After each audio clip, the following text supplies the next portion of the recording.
কর্তন করে নামাজের দিকে তাওয়াজ্জু হতে হবে, আল্লাহর দিকে মুতাওয়াজ্জু হতে হবে। যতবার কর্তন করে আনবেন ততবার নফল জিহাদের সওয়াব আপনার আমলনামায় তুলে দেওয়া হবে। সুবহানাল্লাহ। সম্মানিত হাজিরিন, এই জন্য আল্লাহ পাক রব্বুল আলামিন বলেন, قد أفلح المؤمنون الذين هم في صلاتهم خاشعون। নিশ্চিতভাবে ওই মুমিনগণ সফল কাম যারা খুশু খুদু সহকারে সালাত আদায় করে। আমরা নামাজ পড়ব কার ভয়ে? আল্লাহর ভয়ে।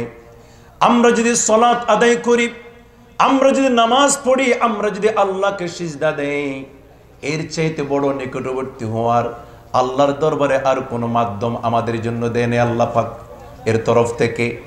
আল্লাহ পাক সুবহানাহু ওয়া তাআলা কোরআনে কারীমের মধ্যে বলেন, ওয়াসজুদ ওয়াকতারিব, সিজদা দাও, আল্লাহর নিকটবর্তী হয়ে যাও।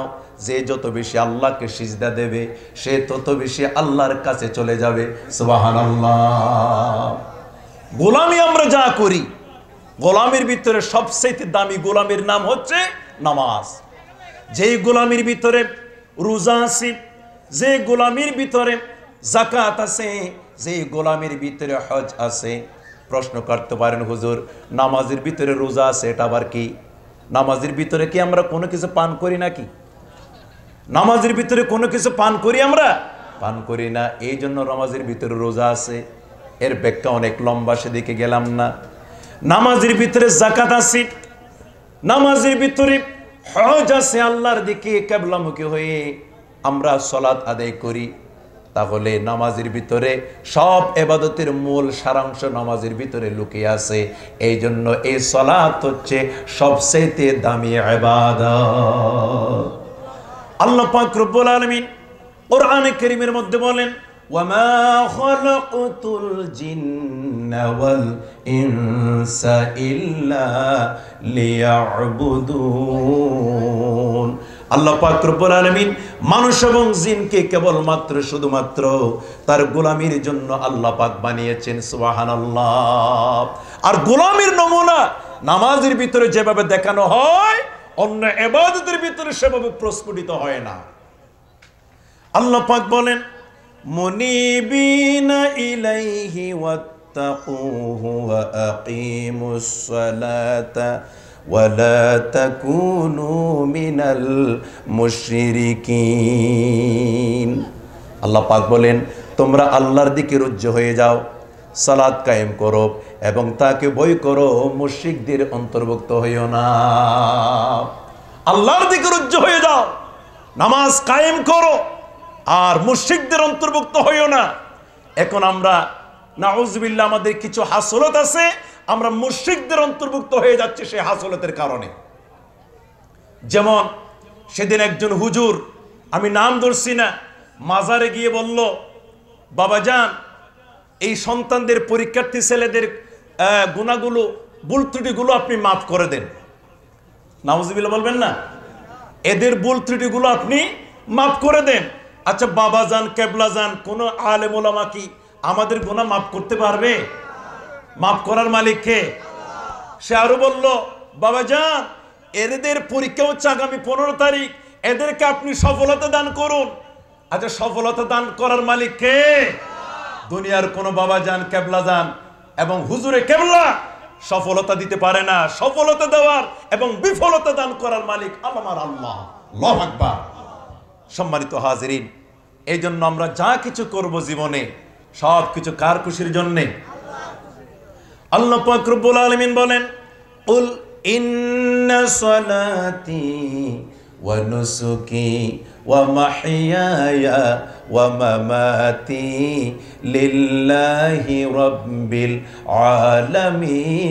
আলামিন। হে রাসূল আপনি বলুন, আমার নামাজ, আমার কুরবানি, আমার হায়াত, আমার মওত, আমার জীবন, আমার মরণ একমাত্র আল্লাহ রাব্বুল আলামিনের জন্য নিবেদিত। কার জন্য নিবেদিত? আল্লাহর জন্য নিবেদিত। এবং নামাজের আগে আমরা আরো পড়ি, ইন্নী ওয়াজ্জাহতু ওয়াজহিয়া লিল্লাযী ফাতারাস সামাওয়াতি ওয়াল আরদা হানিফান ওয়া মা আনা মিনাল মুশরিকিন। আকাশ এবং জমিনের মালিকের দিকে আমি রুজু হলাম, আর আমি মুশরিকদের অন্তর্ভুক্ত নয়। নামাজের আগে বলি আমি মুশরিকদের অন্তর্ভুক্ত নয়, কিন্তু সে নামাজ পড়ে আবার শিরকিয়াতপূর্ণ কাজও করে। জোরে বলুন নাউজুবিল্লাহ।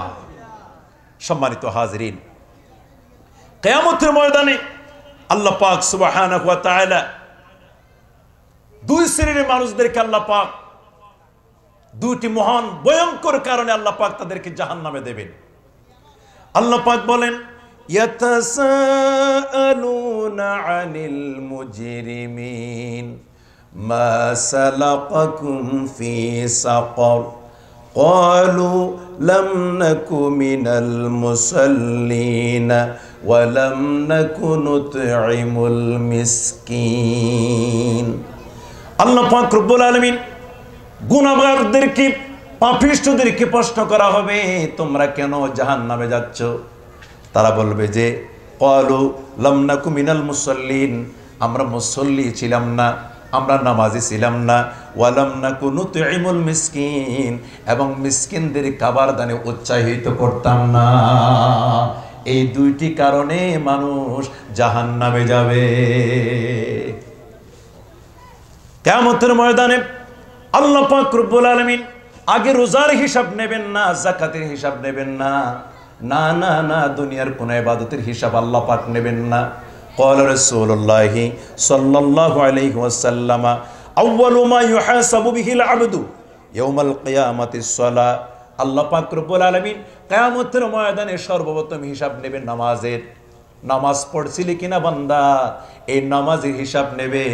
দুনিয়ার মধ্যে যদি আমরা নামাজ না পড়ি, তাহলে আল্লাহর দরা থেকে রেহাই পাওয়ার কারো কোনো সুযোগ নাই, আছে নাকি? সর্বপ্রথম হিসাব নেওয়া হবে নামাজের। এবার আসুন, সেই নামাজ আমরা কিভাবে পড়ব? আল্লাহ পাক রব্বুল আলামিন বলেন, আল্লাযীনা হুম ফি সালাতিহিম খাশিউন, যারা খুশু সহকারে সালাত আদায় করে তারাই তো সফল কাম, তারাই তো কামিয়াব। আল্লামা তাকি উসমানী রহমতুল্লাহি আলাইহি তিনি খুব সুন্দর করে ব্যাখ্যা দিয়েছেন, খুশু কাকে বলে, হুদু কাকে বলে। খুশু বলা হয় আল্লাহর ভয়। কার ভয়? নামাজে যখন আমরা দাঁড়াবো, এই অন্তরে আল্লাহর ভয় ছাড়া আর কারো ভয় থাকতে পারে না। আমি আল্লাহকে দেখতেছি, আল্লাহ পাক আমাকে দেখতেছেন, এভাবে আমার নিয়ত থাকতে হবে। তারপরে হুদু কাকে বলে? হুদু হচ্ছে বিনম্র সহকারে নিজকে আল্লাহর সামনে উপস্থাপন করা। আমি যখন নামাজে দাঁড়াবো, আমার হাতের মধ্যে নম্রতা থাকতে হবে, আমার দাঁড়ানোর মধ্যে নম্রতা থাকতে হবে, আমার চাহনির মধ্যে নম্রতা থাকতে হবে, আমার সিজদার মধ্যে নম্রতা থাকতে হবে। আমার শরীরের যাবতীয় অঙ্গ প্রত্যঙ্গকে আল্লাহর সামনে নম্রভাবে উপস্থাপন করার নাম হচ্ছে হুদু। সুবহানাল্লাহ বলে।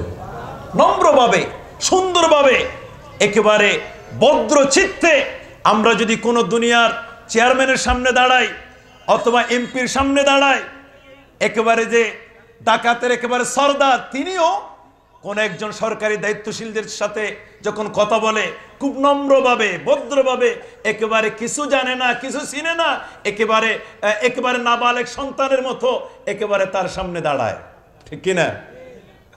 একেবারে কিছু জানে না, খুব শান্ত, অথচ ডাকাত, বড় ডাকাত, খুব ভদ্র অথচ বড় ডাকাত। সে এমপির সামনে যখন আসলো, পুলিশের সামনে যখন আসলো, এসপি ওসির সামনে যখন আসলো, সে নরম ভাবে দাঁড়ালো। এবার কিছু জানে না, কিছু করে নাই।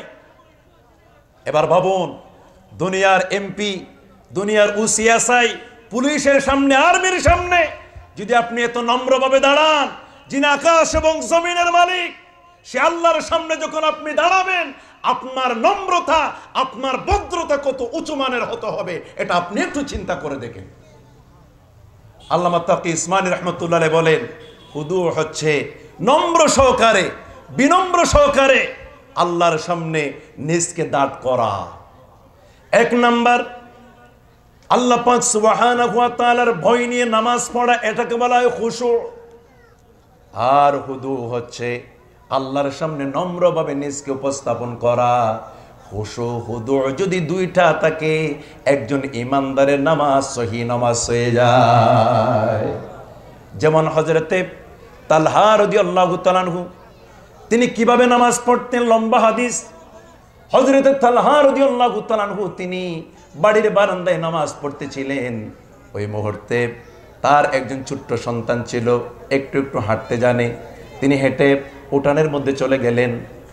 এদিকে তালহা রাদিয়াল্লাহু তাআলা আনহু নামাজরত অবস্থায়, ওই যে আগে বলেছি আল্লাহু আকবার, এটাকে তাকবীরে তাহরিমা বলে, দুনিয়ার যাবতীয় কাজ হারাম হয়ে যায়। হযরতে তালহা রাদিয়াল্লাহু তাআলা আনহু যখন নামাজে দাঁড়ালেন, এরপরে ছোট্ট শিশুটা হেঁটে হেঁটে উঠানের মধ্যে চলে গেলেন। জঙ্গল থেকে একটা বিষাক্ত সাপ এসে ছোট্ট জাদুটাকে পেঁচ দিয়ে ফেললেন। তারপরে ভেতর থেকে তালহা রাদিয়াল্লাহু তাআলা আনহুর স্ত্রী খেয়াল করলেন, তার কলিজার টুকরা সন্তানকে সাপ এসে পেঁচ দিয়ে ফেলেছে। চিৎকার মারলেন, মানুষেরা আসলেন, সাপের চুবল থেকে ওই বাচ্চাটাকে রক্ষা করলেন। এরপরেও হযরতে তালহা রাদিয়াল্লাহু তাআলা আনহুর নামাজ শেষ হয় নাই। কিছুক্ষণ পরে নামাজ শেষ হলো। নামাজ শেষ হওয়ার পরে স্ত্রী প্রশ্ন করলেন, প্রাণের স্বামী রে, আপনি নামাজে ছিলেন, অথচ আমাদের সন্তানটা উঠানের মধ্যে যখন গিয়েছিল সাপ এসে পেঁচ দিয়ে ফেলেছিল, আপনি কি খেয়াল করেন নাই? হযরতে তালহা রাদিয়াল্লাহু তাআলা আনহু বললেন, প্রাণের স্ত্রী শোনো, আমি যে নামাজের মধ্যে আল্লাহর সামনে দাঁড়িয়েছি, আল্লাহর সাথে যখন কথা বলতেছিলাম, আল্লাহকে যখন সিজদা দিতেছিলাম, এমন ভাবে মজা পাচ্ছিলাম। আর একজন মানুষ যখন নামাজ পড়ে, নামাজের ভিতরে যদি খেয়াল এদিক সেদিক চলে যায়, সেই নামাজ তোমার নামাজের মতো হয় না। কি হুশু, কি হুদু তার নামাজের ভিতরে ছিল। সম্মানিত হাজরিন, হযরত আলী রাদিয়াল্লাহু তাআলা আনহু কিভাবে বিনম্রভাবে আল্লাহর সামনে নিজকে উপস্থাপন করতেন। পায়ের মধ্যে তীর ঢুকেছিল হযরত আলীর। তীর ঢোকার কারণে ওই তীরটা কেউ টেনে বের করতে পারে না। আল্লাহর হাবিব একজন সাহাবীকে পরামর্শ দিলেন, ও সাহাবী, তুমি যখন আলী যখন নামাজে দাঁড়াবে, তুমি তখন তীরটা টেনে বের করে ফেলবে। হযরত আলী রাদিয়াল্লাহু তাআলা আনহু নামাজে দাঁড়ালেন, আর ওই সাহাবীটা নবীজির কথা মোতাবেক টেনে তীরটা বের করে ফেললেন। হযরত আলী রাদিয়াল্লাহু তাআলা আনহু নামাজ শেষ করলেন। শেষ করার পরে দেখলেন যাই নামাজটা রক্তে রঞ্জিত হয়ে গেছে। প্রশ্ন করা হলো, কে এখানে এত রক্ত কেন? একজন সাহাবী বললেন, হুজুর, আপনার পায়ের মধ্যে যেই তীরকানা ঢুকেছিল, সেই তীরকানা আমরা আগে বের করতে পারি নাই। আপনি যখন নামাজের ভিতরে ছিলেন, ওই সময় তীরটা টেনে বের করে ফেলেছি, আর আপনি একটু টের পান নাই। সুবহানাল্লাহ। এমন নামাজ, কি খুশু, কি হুদু, কিভাবে নামাজ পড়তেন। সম্মানিত হাজিরিন, নামাজ এত উঁচু মানের নামাজ তাদের ছিল, সাহাবায়ে কেরামদের এত উঁচু মানের নামাজ ছিল। তারা যখন বালুচরের উপরে নামাজে দাঁড়াতেন, পাখিরা উড়ে উড়ে যেত। হঠাৎ পাখিরা বৃক্ষ মনে করে সাহাবায়ে কেরামদের মাথার উপরে বসে যেত। সুবহানাল্লাহ বলবেন না? সাহাবায়ে কেরামদের মাথার উপরে বসে যেত। ওই পাখিরা মনে করতো এটা মানুষ নয়, এটা বৃক্ষ বোধহয়। কারণ নামাজের ভিতরে তো উচ্চ মানের ধ্যানদার না নিয়া খুশু হুদু নিয়া নামাজ পড়তেন। একদম হাত নাড়াছাড়া, পা নাড়াছাড়া কোনো কিছু ছিল না। একেবারে আল্লাহর সামনে নিজেকে নুয়ে দিতে। এখন তো আমরা এভাবে নামাজ পড়তে পারি না। কারণ কি জানেন? আমাদের অন্তরে কার ভয় নাই? আল্লাহর ভয় নাই। আমাদের অন্তরে তাকওয়া না থাকার কারণে আজকে আমাদের নামাজ, যথাযথ নামাজ হচ্ছে না, খুশু হুদুর নামাজ হচ্ছে না। আমাদের নামাজকে যদি খুশু হুদুর নামাজ বানাতে চায়, আমাদেরকে বেশি বেশি সাল্লু কামা রাআইতুমুনি উসাল্লি, রাসূল যেভাবে নামাজ শিক্ষা দিয়েছেন সেভাবে আমাদেরকে নামাজ পড়তে হবে। তাহলে পড়ে খুশু হুদুর সালাত হবে। জোরে বলুন সুবহানাল্লাহ। সম্মানিত হাজিরিন, এই পৃথিবীর জমিনে অসংখ্য অগণিত বেনামাজি আছে, আছে না নাই? আমাদের এলাকায় বেনামাজি আছে না নাই? আছে। বেনামাজি যারা, আল্লাহ পাক সুবহানাহু ওয়া তাআলা তাদের জন্য 9টি মহান গজব নির্ধারণ করে রেখেছেন। দুনিয়ার মধ্যে 3টি, কবরের মধ্যে 3টি, আখিরাতে 3টি, হাসরের ময়দানে 3টি। দুনিয়ার মধ্যে 3টি গজব। 1 নম্বর, আল্লাহ পাক সুবহানাহু ওয়া তাআলা বেনামাজির চেহারা থেকে নূর ক্যান্সেল করে ফেলবেন। একজন মানুষকে দেখতে ভালো লাগে, ওই ভালো লাগাটা আর কাজ করবে না, কারণ বেনামাজি হওয়ার কারণে চেহারার সৌন্দর্য নষ্ট হয়ে যাবে।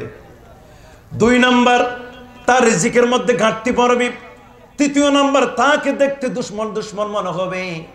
কবরের মধ্যে 3টি, নামাজ না পড়ার কারণে ওই বেনামাজি ব্যক্তির কবরটা একেবারে চিকন হয়ে যাবে। 2 নম্বর, কবরটা খুব অন্ধকার হয়ে যাবে। 3 নম্বর, মুনকার নাকিরের সওয়ালের জবাব দিতে পারবে না।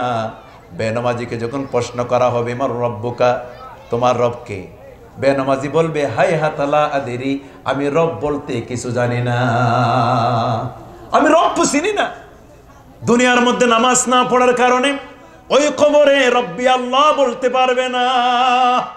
এর চাইতে পড়া কপাল আর আছে নাকি? এর চাইতে পড়ার কপাল আর কেউ নাই। প্যারা হাজিরিন, ওয়ামা দীনুকা বলা হবে, সে বলবে, হাই হাতালা আদেরি, আমি কিচ্ছুই জানি না। ওয়ামান নবিয়ুকা বলা হবে, তোমার নবী কি অথবা রসুল কি, সরাসরি দেখানো হবে, আমার রসুলকে চিনতে পারবে না, আমার রসুলের নাম এই জবানে বলতে পারবে না। দুনিয়ার মধ্যে একটি মহান ইবাদত লঙ্ঘন করার কারণে সেই ইবাদতের নাম হচ্ছে নামাজ। আল্লাহু আকবার। আমরা তো নামাজ কাজা করি, যারা পড়ি তারা মাঝে মধ্যে আবার ইচ্ছে করে কাজাও করি, কিন্তু সাহাবায়ে কেরামগণ নামাজ কাজাও করতো না। সম্মানিত হাজিরিন, আল্লাহ রাসূলের একজন সাহাবী, যার নাম হযরত আব্দুল্লাহ আনসারী, আল্লাহর হাবিবের একজন সাহাবী যার নাম আব্দুল্লাহ আনসারী, তার পোশাক বেশি ছিল না, শুধুমাত্র স্বামী এবং স্ত্রী দুজন মিলে একটা পোশাক। কয়টা পোশাক? আপনাদের কষ্ট হয়? কয়টা পোশাক? একটা পোশাক। হযরত আব্দুল্লাহ আনসারী ফজরের নামাজ, জোহরের নামাজ, আসরের নামাজ, মাগরিব, এশা 5 ওয়াক্ত নামাজে নবীজির পেছনে উপস্থিত হতেন। সবাই যখন নিয়ত করতেন, তারপরে সবার শেষে জামাতে এসে শরীক হতেন, আবার সালাম ফিরানোর সাথে সাথে বাড়িতে চলে যেতেন। একদিন ফজরের নামাজ পড়ার পরে আব্দুল্লাহ আনসারীর ব্যাপারে কথা উঠলো। সাহাবায়ে কেরাম বললেন, ইয়া রাসূলুল্লাহ, আপনার সাহাবী আব্দুল্লাহ আনসারী প্রতিদিন নামাজে শেষে আসে আর সবার আগে চলে যায়। আল্লাহর হাবিব বললেন, তোমরা বেশি কথা বলিও না, চলো তার বাড়িতে যাই। নবীজি সাহাবায়ে কেরামদেরকে নিয়ে তার বাড়িতে গেলেন। যাওয়ার পরে আব্দুল্লাহ আব্দুল্লাহ বলে ডাক দিলেন। ডাক দেওয়ার পরে আব্দুল্লাহ আনসারী প্রথম ডাকে বের হলেন না, দ্বিতীয় ডাকে বের হলেন না, তৃতীয় ডাকে বের হওয়ার পরে নবীজি বললেন, ও আব্দুল্লাহ আনসারী, তোমার বাড়িতে আসলাম একটি কারণে। তুমি প্রতিদিন নামাজি, সবার শেষে যুক্ত হও, আবার সবার আগে চলে আসো, কারণটা কি? আব্দুল্লাহ আনসারী 2 চোখের পানি ছেড়ে দিলেন আর বললেন, ইয়া রাসূলুল্লাহ, ইয়া হাবিবাল্লাহ, আমি আপনাকে কথা না বলার জন্য চেয়েছিলাম, কিন্তু আমার লজ্জা লাগে। ইয়া রাসূলুল্লাহ, ইয়া হাবিবাল্লাহ, আমরা স্বামী এবং স্ত্রী 2 জন মিলে কাপড় শুধু একটা, যে কাপড় দিয়ে নামাজ পড়ার উপযুক্ত কাপড় একটা। ইয়া রাসূলুল্লাহ, বাড়ির ভিতরে গভীর একটা গর্ত খনন করেছি গলা বরাবর। আমি যখন নামাজে যাওয়ার সময় হয়ে যায়, নামাজের ওয়াক্ত যখন হয়ে যায়, আমার স্ত্রী গর্তের ভিতরে ঢুকে কাপড়টা বের করে দেয়। সেই কাপড়টা পরে আমি আউয়াল তাকবীরে নামাজ আদায় করার চেষ্টা করি। তারপরে ফজরের নামাজের সালাম ফিরানোর সাথে সাথে আমি চলে আসি একটি কারণে। আমি ফজরের নামাজ পড়লাম, আমি যদি ফজরের নামাজের পরে তাসবিহ পড়ি, আয়াতুল কুরসি পড়ি, সূরা হাসরের শেষ আয়াতে কারিমা পড়ি, তাহলে ওদিকে আমার স্ত্রীর ফজরের নামাজ কাজা হয়ে যাবে। আল্লাহু আকবার। কিন্তু সমাজে দেখা যায় স্বামীও নামাজ পড়ে না, স্ত্রীও নামাজ পড়ে না, এরকম কিছু আছে না নাই? একজন স্ত্রী চাইলে তার স্বামীকে নামাজি বানাতে পারে, একজন স্বামী চাইলে তার স্ত্রীকে নামাজি বানাতে পারে। ফজরের আজান যখন হয়, ফজরের আজান যখন হয়, স্বামী তার স্ত্রীকে ডেকে দেবে, ও আমার স্ত্রী শোনো, এই দুনিয়াতে তো বেশি দিন থাকবো না, এই দুনিয়া থেকে চলে যাব। আল্লামা মরহুম লুৎফর রহমান হুজুর যেমন চলে গেছে এই দুনিয়া থেকে, আজকে 2:30 হুজুর যেমন চলে গেছেন, আমরাও এই দুনিয়া ছেড়ে চলে যাব। কোন স্বামী যদি বলে ও আমার প্রাণের